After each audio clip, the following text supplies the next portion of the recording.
What's good, family? 93 Sports News back with another video. Shout out to the LDBC. I'm going to give y'all guys my quick breakdown of Danny Garcia versus Keith one-time Thurman. This is a really interesting fight, man. I'm really excited about tonight. I haven't been excited about a fight in a very long time. Saw the weigh-in. You know, the weigh-in told me a couple things. I think Danny Garcia is a little bit tight for this fight. He's a little bit out of character, and I saw the way he tried to flinch at Keith Thurman. Keith Thurman didn't budge one bit. And he's trying to take on this new bully role that it's not Danny Garcia. Danny Garcia is a laid-back, chill fighter. He lets his father do all the trash talking, promoting the fight. I mean, this is not what Danny Garcia does. Danny Garcia is a little bit out of character in this fight. I mean, I don't think that's going to mean too much in the fight. But getting to the fight at hand, I got Keith Thurman winning this fight. I am concerned about the layoff. That's the one major thing I'm concerned about is the layoff. How is Keith Thurman going to do after being off, I believe, like 9 months? I think last time he fought was in June, if I'm not mistaken, against Sean Porter.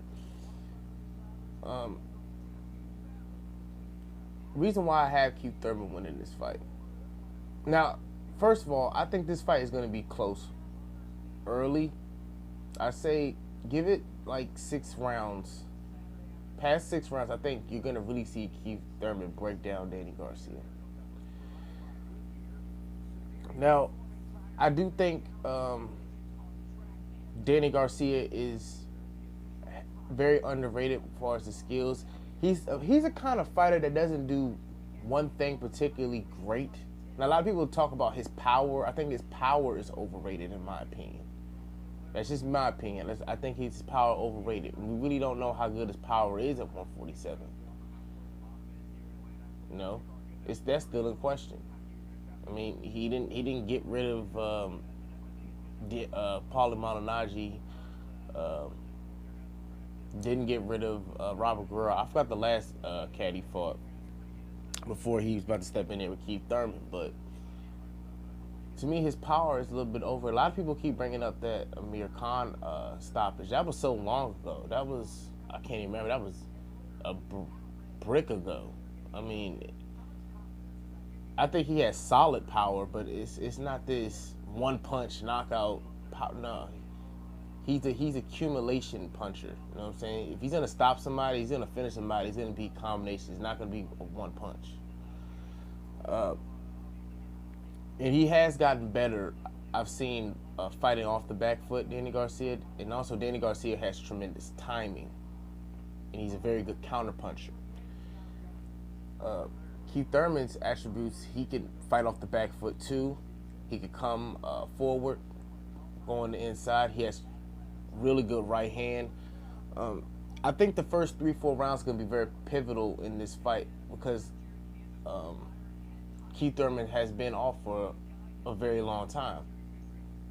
And I think the first 3-4 rounds, that can be Danny Garcia's opportunity to jump on him and to take an early lead and to force Keith Thurman to press and to be uncharacteristic and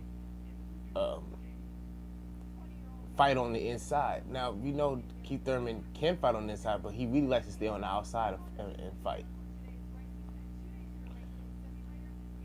And Danny Garcia's main attribute is that left hand is the left hook. The way Keith Thurman, I think, is going to neutralize that left hand is to get inside his chest. That's the best way because for you to, there's 2 ways. He can get on the inside and smother his power. Also, force Danny Garcia to reset. That is another great way to take away Danny Garcia's power, which I think Keith Thurman's going to do in this fight. He's going to use lateral movement and keep forcing Danny Garcia to reset. He's going to do a combination of both, fighting him on the inside like he did in the Sean Porter fight, and he's also going to use his feet and to use angles and force Danny Garcia to reset and not let Danny Garcia load up on punches, because Danny Garcia likes to load up on punches a lot also. But I think this fight is going to be really competitive. throughout the first 6-7 rounds of the fight, and I see Keith Thurman pulling away at the end of the fight. And Danny Garcia does have a tendency to fade late in fights. We've seen it with the Lamont Peterson fight. Mauricio Herrera, he faded in that fight. A couple other fights, he really faded. Oh, also the Zab Judah fight I saw, he wasn't the same fighter the first half of the fight than the second half of the fight. But what Danny Garcia can do is Danny Garcia really needs to go to the body. Take away that movement. Put points in the bank going to the body. We know you like to, go upstairs, but I think this fight is very pivotal for Danny Garcia to go downstairs to the body and try to tire out Keith Thurman so Keith Thurman can stay in the pocket more later in the half of the fight, where you have a better chance of hitting Keith Thurman big. And Keith Thurman can be hit to the body, can be hurt to the body. He's never gone down, but he has been hurt a couple times in fights with body shots.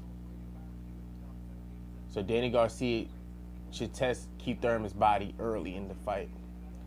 But I got Keith Thurman winning the fight 8 rounds to 4, maybe 7 rounds to 5. But I got Keith Thurman winning this fight. Let me know what y'all think about this in the comment section. This your man 93 Sports News. Shout out to the LDBC. I'll holla. Peace.